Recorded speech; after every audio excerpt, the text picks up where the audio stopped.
नमस्कार दोस्तों, आज है 4 मार्च 2023 और हम लेकर के आए हैं करंट अफेयर्स। जी हाँ दोस्तों, आज टोटल नंबर ऑफ क्वेश्चन जो हैं वो 13 क्वेश्चन हैं। एक एक कर हम क्वेश्चंस को देखेंगे और उनके पूरे डिटेल्स को देखेंगे और समझने का प्रयास करेंगे।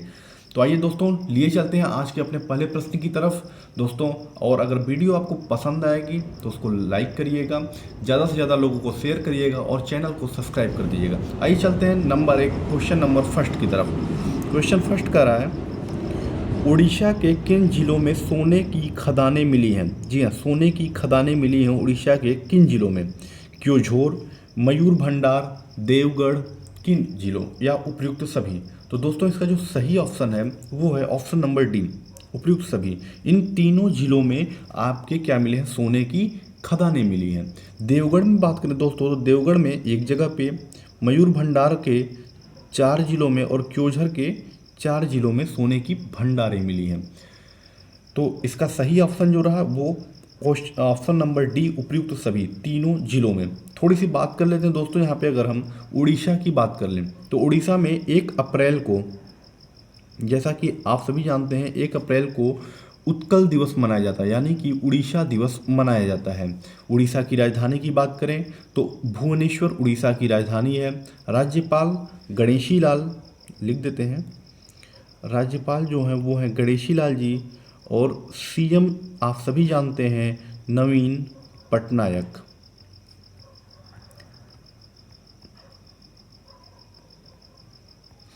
जी हाँ दोस्तों, तो ये रहा क्वेश्चन नंबर 1। आइए लिए चलते हैं क्वेश्चन नंबर 2। इससे पहले दोस्तों अगर सोने की खदानों की बात करें तो सबसे ज़्यादा जो सोने का उत्पादक देश है या जहाँ पे सबसे ज़्यादा सोना मिलता है वो है चीन। चाइना नंबर 1 पे है। नंबर सेकंड पे बात करें दोस्तों तो ऑस्ट्रेलिया है। नंबर थर्ड पे बात करें दोस्तों तो रसिया है।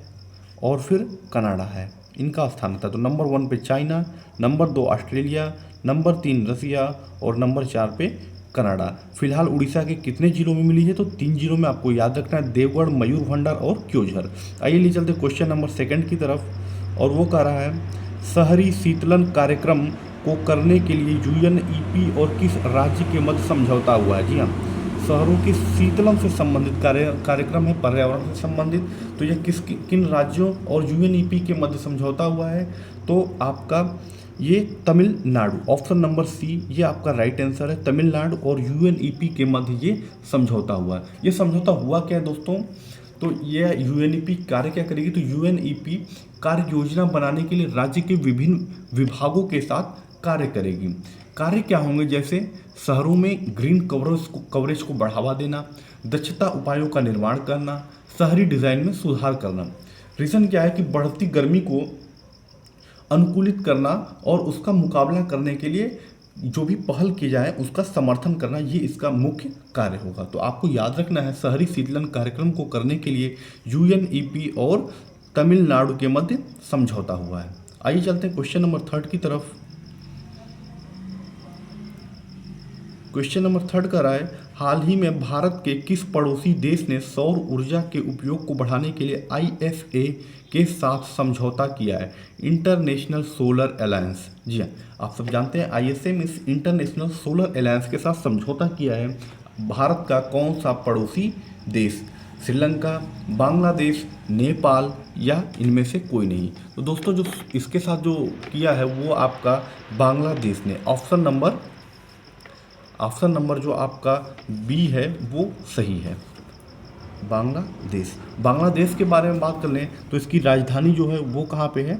ढाका में है। यहाँ के प्रधानमंत्री की बात करें दोस्तों तो शेख हसीना है प्रधानमंत्री। और राष्ट्रपति जो अभी कुछ ही दिन पहले नियुक्त हुए हैं, अब्दुल हमीद जी क्या है? राष्ट्रपति हैं।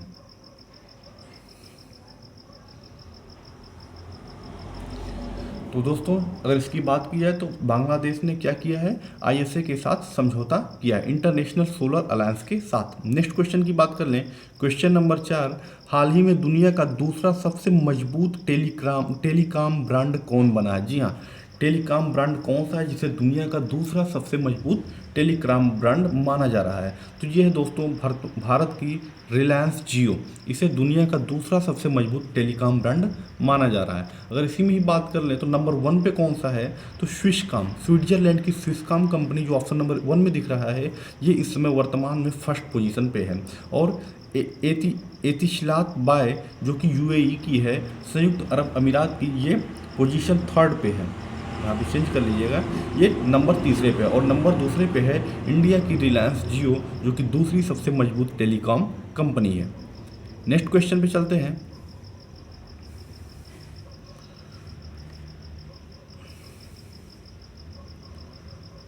जी हाँ दोस्तों, ये क्वेश्चन नंबर 5, विश्व वन्य जीव दिवस मनाया जाता है। वन्य जीव दिवस कब मनाया जाता है, 1 मार्च को, 2 मार्च को, 3 मार्च या 4 मार्च। तो ऑप्शन नंबर जो आप देख पा रहे हैं 3 मार्च को विश्व वन्य जीव दिवस मनाया जाता है।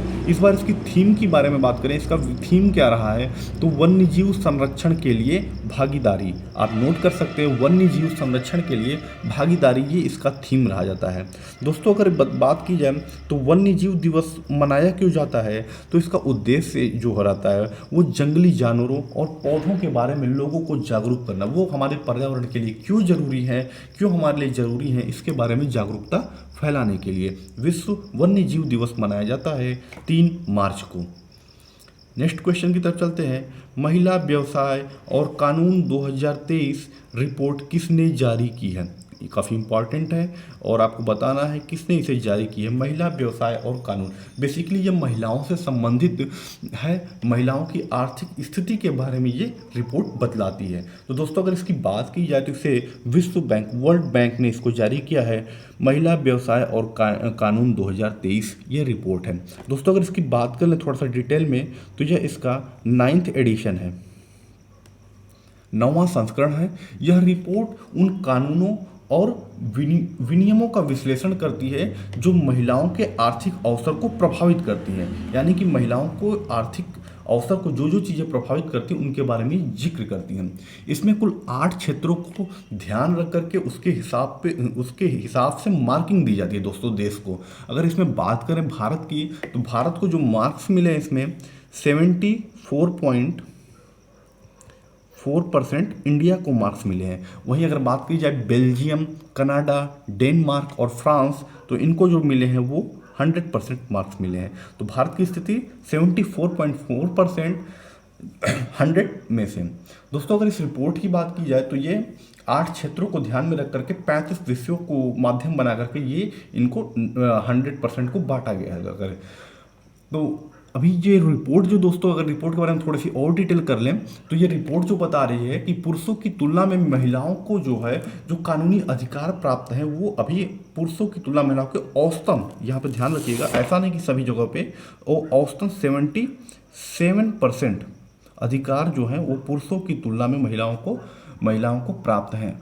आर्थिक अधिकार की दोस्तों यहाँ पे बात हो रही है। आइए चलते हैं नेक्स्ट क्वेश्चन की तरफ। तो उम्मीद समझ में आ गया आपको, महिला व्यवसाय और कानून 2023 की रिपोर्ट जो है वो वर्ल्ड बैंक ने जारी की है। नेक्स्ट क्वेश्चन की तरफ बढ़ते हैं। त्रिपुरा, मेघालय, नागालैंड में विधानसभा सीटों की संख्या है। काफ़ी इंपॉर्टेंट क्वेश्चन है। अभी हाल ही में यहाँ पे चुनाव संपन्न हुए हैं और उनके परिणाम भी आ गए हैं, इसलिए इन क्वेश्चंस को हमने यहाँ पे ले आया है। तो दोस्तों अगर तीनों ये राज्य की बात कर लें, त्रिपुरा, मेघालय और नागालैंड, तो तीनों पूर्व के राज्य हैं और तीनों में जो विधानसभा की सीटें हैं वो हैं 60। Option number A is right. दोस्तों एक एक करके बात कर लेते हैं। सबसे पहले हम बात कर लेते हैं मेघालय के बारे में। तो मेघालय में भी 60 सीटें हैं, त्रिपुरा में भी 60 और नागालैंड में भी 60। तो NPP national people's party, NPP को 26 सीटें मिली हैं। हम बात कर रहे हैं दोस्तों मेघालय की, जो कि वहाँ की सबसे लार्जेस्ट पार्टी है। कॉनरेड संगमा इसके क्या है, हेड है, इसके प्रमुख हैं इस समय वर्तमान में। और एनपीपी की सहयोगी जो है दोस्तों यूनाइटेड डेमोक्रेटिक पार्टी को 11 सीटें मिले हैं। बीजेपी को यहाँ पे बात किया जाए अगर मेघालय में, तो 2 सीटें, टीएमसी तृणमूल कांग्रेस को 5 और कांग्रेस को 5 सीटें मिली है। तो अगर सिंगल लार्जेस्ट पार्टी की जो बड़ी पार्टी है उसकी बात करें तो एनपीपी है, नेशनल पीपुल्स पार्टी, जिसे 26 सीटें मिली हैं। दोस्तों जैसे यहाँ पे मुख्यमंत्री का अनाउंसमेंट होता है हम लेकर के आएंगे, उसके बारे में फिर से डिटेल्स लेके आएंगे। और दोस्तों उसके बाद बात कर लेते हैं नागालैंड की। यहाँ पर भी 60 सीटें हैं। National democratic progressive party, national democratic progressive party को 25 सीटें मिली हैं नागालैंड में। बीजेपी को बात करें तो 12 सीटें नागालैंड में मिली हैं। राष्ट्रवादी कांग्रेस पार्टी, जी हाँ, एनसीपी को 7 सीटें और नेशनल पीपल्स पार्टी को 5 सीटें मिली हैं। नेक्स्ट बात कर लेते हैं अगर त्रिपुरा की दोस्तों, तो यहाँ पे बीजेपी को 32 सीट्स मिली हैं और वहाँ की लोकल टिपरा मोथा पार्टी को 13, भारतीय जो कम्युनिस्ट पार्टी है वहाँ पे 11 और कांग्रेस को 3 सीटें मिली हैं। ये रहा यहाँ तीनों विधानसभा का हाल। जैसे ही यहाँ पे मुख्यमंत्री की नियुक्ति हुई थी है, किस पार्टी के हैं क्या है उनके बारे में पूरे डिटेल्स हम लोग चर्चा करेंगे। फिलहाल सीटों की अगर विधानसभा सीटों की बात की जाए तो इन तीनों राज्यों में विधानसभा सीटों की संख्या जो है वो 60 है। लार्जेस्ट पार्टी की बात करें अगर तीनों राज्यों में तो मेघालय में एनपीपी, नेशनल पीपल्स पार्टी, जिसको 26 सीटें हैं। नागालैंड में बात किया जाए तो नेशनल डेमोक्रेटिक प्रोग्रेसिव पार्टी जिसके पास 25 सीट्स हैं। और त्रिपुरा में बात किया जाए तो बीजेपी 32 सीट्स है जो कि फुल मेजोरिटी में है। आइए चलते हैं नेक्स्ट क्वेश्चन की तरफ। क्वाड विदेश मंत्रियों की बैठक कहाँ संपन्न हुई है? दोस्तों बात किया जा रहा है क्वाड विदेश मंत्रियों की बैठक कहाँ पे संपन्न हुई है, तो इसकी अगर बात करें दोस्तों तो ये अभी भारत में भी कहाँ पे, तो भारत में भी नई दिल्ली में ये संपन्न हुई है क्वाड। अगर इसके बारे में थोड़ी सी बात कर लेते हैं और इसकी अध्यक्षता किसने किया है, तो भारत के विदेश मंत्री डॉक्टर एस जयशंकर ने क्वाड देशों की बैठक की अध्यक्षता की है। क्वाड देशों में अगर बात करें तो कौन कौन से देश हैं, तो दोस्तों ये जो आप चारों ऑप्शन देख पा रहे होंगे, अमेरिका, जापान, भारत और ऑस्ट्रेलिया, ये चारों ही क्वाड के मेंबर हैं। और क्वाड देशों की जो कुल संख्या वो 4 ही है। इसकी स्थापना की दोस्तों बात करें क्वाड की, तो इसकी स्थापना जो की गई थी वो 2017 में की गई थी। और इसके लिए शिंजो अबे जो जापान के उस समय के प्रधानमंत्री थे, उन्होंने इसको सबसे पहले प्रस्ताव रखा था। हालांकि ऑस्ट्रेलिया के पीछे हटने की वजह से यह उस समय नहीं हो पाया था, लेकिन इसका सबसे पहले प्रस्ताव जो रखा था वो शिंजो अबे ने रखा था। दोस्तों अगर क्वाड की बात कर लें, क्वाड का फुल फॉर्म क्या है, तो क्वाड्रिलेटरल सिक्योरिटी डायलॉग, यानी कि चतुर्भुज सुरक्षा संवाद। इसका उद्देश्य रखा क्या है, ये इसका उद्देश्य, जब भी कोई संस्था बनाई जाती है तो उसका कुछ उद्देश्य होता है। तो क्वाड का उद्देश्य है क्या कि इंडो पैसिफिक क्षेत्र जो है दोस्तों, भारत प्रशांत क्षेत्र जो है, उसमें शांति और समन्वय को स्थापित करना। बेसिकली चाइना से इनको किस प्रकार से सुरक्षित और शांति माहौल यहाँ पे बनाया जाए, इसके लिए इन चारों देशों ने एक समूह बनाया जिसे बोलते हैं क्वाड्रिलेटरल सिक्योरिटी डायलॉग। तो उम्मीद है आपको समझ में आया होगा। इसकी स्थापना अगर बात की जाए दोस्तों 2017 में। कुल देश कितने हैं, तो कुल देश ये 4 हैं, अमेरिका, जापान, भारत और ऑस्ट्रेलिया। इस बार की जो बैठक हुई है वो कहाँ हुई है, तो भारत की नई दिल्ली में। और इसकी अध्यक्षता किसने किया है, तो भारत के विदेश मंत्री एस जयशंकर। चारों देशों के विदेश मंत्री इसमें ने क्या किया था, हिस्सा लिया था। उम्मीद है आपको समझ में आ गया होगा। आइए चलते हैं क्वेश्चन नंबर नेक्स्ट 9 की तरफ। भारतीय मेंस हॉकी टीम के कोच नियुक्त किया गया कैप्टन को, जो है ऑप्शन नंबर ए, ये आपका सही ऑप्शन है दोस्तों। इन्हें भारतीय मेंस हॉकी टीम का कोच नियुक्त किया गया है। ग्राहम रीड की बात की जाए तो ये इससे पहले थे। सॉर्डन मार्टिन ये जो है आपके महिला टीम के कोच।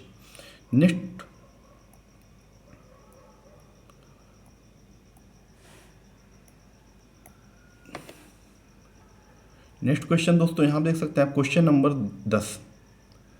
शशिधर जगदीशन क्वेश्चन कर रहा है, शशिधर जगदीशन को VS banker of the year 2020 यहाँ पे चेंज कर लीजिएगा 2022 यानी कि 2022, ये गलत है, 2022 चुना गया है। वह किस बैंक से संबंधित है? नाम याद रखिएगा, शशिधर जगदीशन को VS banker of the year चुना गया है, वह किस से संबंधित है? तो दोस्तों वह संबंधित है, सबसे पहले आप देखिएगा एचडीएफसी बैंक से। Business standard banker of the year 2022 Shashidhar Jagdishan को चुना गया। काफ़ी इंपॉर्टेंट क्वेश्चन दोस्तों अगर इस पुरस्कार की बात करें तो यह बैंकों को मजबूत प्रदर्शन को बनाए रखने के लिए और उनके प्रौद्योगिकी से संबंधित जो चुनौतियां हैं उसमें किस प्रकार से वो सफल परीक्षण करते हैं, उनके लिए ये पुरस्कार दिया जाता है। Business standard banker of the year 2022 के लिए नामित किया गया है शशिधर जगदीशन को, जो कि एचडीएफसी बैंक से रिलेटेड है। इससे ज़्यादा शायद कुछ इंपॉर्टेंट नहीं हो। अगर जगदीशन की थोड़ी सी बात कर लें या इससे जगदीशन की बात कर लें दोस्तों, तो इन्होंने 2020 में एचडीएफसी बैंक का इन्हें सीईओ का पदभार संभाला था। 2020 से ये इसके सीईओ हैं। अगर इससे पहले बात कर लें कौन थे, तो दोस्तों थे आदित्य पुरी। नाम लिख देते हैं हम यहाँ पे, आदित्य पुरी शशिधर जगदीशन से पहले थे, लेकिन उन्होंने क्या किया, रिटायरमेंट ले लिया। रिटायरमेंट इसलिए ले लिया दोस्तों क्योंकि ये 70 साल की एज को पूरा कर चुके थे, और आरबीआई की गाइडलाइन के अनुसार किसी भी प्राइवेट बैंक के जो सीईओ हो सकते हैं उनकी मैक्सिमम जो एज होनी चाहिए वो 70 साल तक ही वो कर सकते हैं। तो इस वजह से आदित्य पुरी जी ने 70 साल पूरे होने पर अपना रिटायरमेंट ले लिया था, या पद छोड़ दिया था कह सकते हैं। उसके बाद से 2020 से शशिधर जगदीशन इसके क्या है, सीईओ है एचडीएफसी बैंक के। नेक्स्ट क्वेश्चन की तरफ चलते हैं। गंगा के तट पर आयोजित अंतर्राष्ट्रीय योग महोत्सव 2023 कहाँ आयोजित किया जा रहा है? तो दोस्तों ये आयोजित किया जा रहा है कहाँ पे, ऋषिकेश में आयोजित किया जा रहा है। कौन सा अंतर्राष्ट्रीय योग महोत्सव 2023, ये ऋषिकेश में आयोजित किया जा रहा है। उत्तराखंड पर्यटन विभाग परिषद की ओर से 1 मार्च से लेकर के यह 7 मार्च तक चलेगा, यानी कि टोटल 6 दिन तक। इंपॉर्टेंट है, 1 से लेकर 7 मार्च तक यह आयोजित किया जाएगा ऋषिकेश में।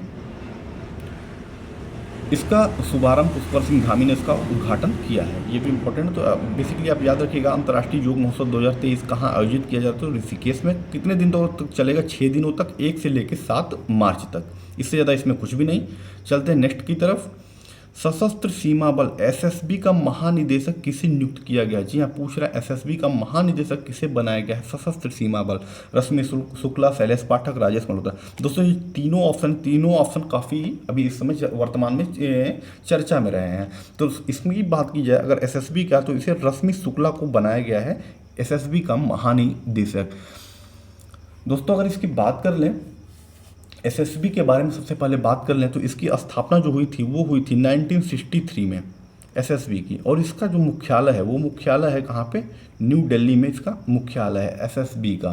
दोस्तों एसएसबी होता क्या है कि जो नेपाल और भूटान सीमा पर जो सेना सुरक्षा बल होते हैं वो एसएसबी कहलाते हैं, सशस्त्र सीमा बल कहलाते हैं। दोस्तों अब थोड़ा सा बात कर लेते हैं रश्मि शुक्ला के बारे में।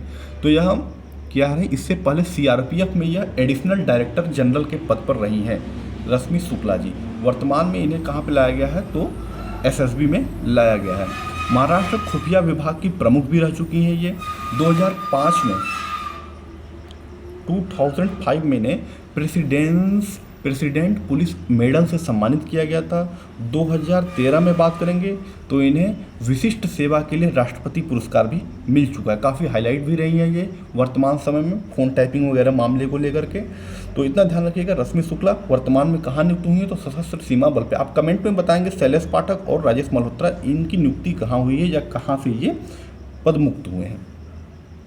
आइए चलते हैं नेक्स्ट क्वेश्चन की तरफ, और यह आज का आपका आखिरी क्वेश्चन और काफ़ी इंपॉर्टेंट क्वेश्चन ये भी बनता है। स्पेस एक्स का फॉल्कन डी, जी हाँ दोस्तों, फॉल्कन N9 है ये, फॉल्कन 9। या स्पेस एक्स का फॉल्कन 9 रॉकेट कितने अंतरिक्ष यात्रियों को इंटरनेशनल स्पेस स्टेशन पहुंचाएगा? तो आपको बताना है स्पेस एक्स का फॉल्कन 9 रॉकेट कितने अंतरिक्ष यात्रियों को लेकर के इंटरनेशनल स्पेस स्टेशन ISS लेके गया है। तो दोस्तों इसका जो सही जवाब है वो है 4 यात्रियों को लेकर के यह गया है। 4 में अगर बात कर लें तो 2 जो हैं वो नासा के हैं, नासा के 2 हैं, और रसिया के, रूस के 1 और 1 UAE के, संयुक्त अरब अमीरात के 1। 2 नासा के बात की जाए तो स्टीफन बोवेन और वारेन वुडी नासा के वैज्ञानिक हैं, और कॉस्मोनॉट एंड्री फेडरेव जो है आपके रूस के, और UAE के सुल्तान अलने याबी ये आपके UAE के वैज्ञानिक हैं जो कि वहाँ पे जा रहे हैं। ये पूरा 6 महीने तक दोस्तों आपके इंटरनेशनल स्पेस स्टेशन में रहेंगे, ISS में, अंतर्राष्ट्रीय अंतरिक्ष स्टेशन में। थोड़ी सी बात कर लेते हैं दोस्तों कि इंटरनेशनल स्पेस स्टेशन बेसिकली है क्या। अगर इसकी बात की जाए तो अंतरिक्ष से देखिए, अंतरिक्ष से जुड़ी किसी भी खोज के लिए क्या होता है, जो वैज्ञानिक होते हैं वो क्या करते हैं, अंतरिक्ष में जाते रहते हैं, उनको अधिकतर जाना पड़ता है। ऐसे में अंतरिक्ष में यात्रियों को, वैज्ञानिकों को जो रुकने के या रहने के लिए काफ़ी पैसा खर्च करना पड़ता है। इसके लिए किया क्या गया है कि एक सैटेलाइट तैयार किया गया जिसमें वैज्ञानिक क्या कर सकेंगे, वहाँ पर रुक सकेंगे और अपने कार्य को कर सकेंगे। तो जो ये सैटेलाइट तैयार किया गया दोस्तों, ये सैटेलाइट ही क्या है, इंटरनेशनल स्पेस स्टेशन है। इसी सैटेलाइट में जा करके वैज्ञानिक जो है वो रुकते हैं और वहाँ से संबंधित जो भी जानकारियाँ या जो भी उनको प्रयोग करना होता है, यहाँ से जा करके वो अपना कार्य करते हैं। तो ये 6 महीने तक यहाँ पे क्रू रहेगा, उसके बाद फिर इन्हें वापस लेकर के आएगा। तो आपको याद रखना है, स्पेस एक्स का फाल्कन 9 रॉकेट कितने अंतरिक्ष यात्रियों को लेकर गया है, तो 4। दोस्तों ये था आज का आखिरी क्वेश्चन। वीडियो कैसी लगी? अगर अच्छी लगी हो तो लाइक करिएगा, ज़्यादा से ज़्यादा लोगों को शेयर करिएगा और चैनल को सब्सक्राइब करना बिल्कुल भी ना भूलिएगा। तब तक के लिए थैंक यू, जय हिंद, धन्यवाद।